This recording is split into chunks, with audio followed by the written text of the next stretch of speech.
Hello guys, welcome to Pronouncist, your pronunciation guide. Today we will learn how to pronounce the word shown on the screen, AFICIONADO. First, let's hear its American pronunciation, AFICIONADO.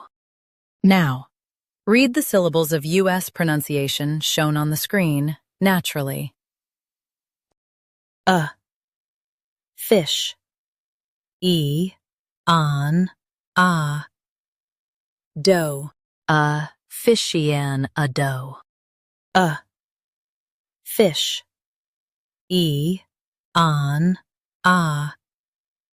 dough, AFICIONADO. Now, let's focus on British pronunciation of this word, AFICIONADO.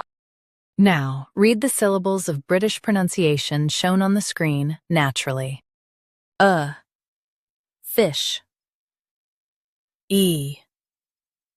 On. Dough.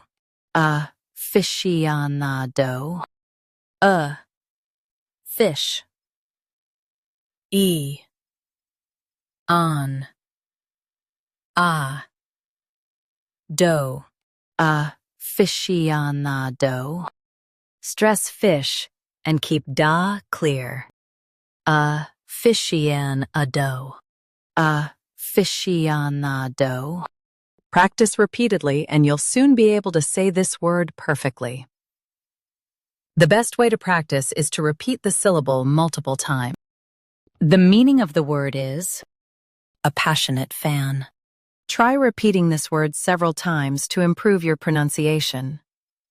We post daily videos on useful and commonly mispronounced words to help you speak clearly and confidently. Like this video and subscribe to Pronouncist for more pronunciation guides. Thanks for watching us.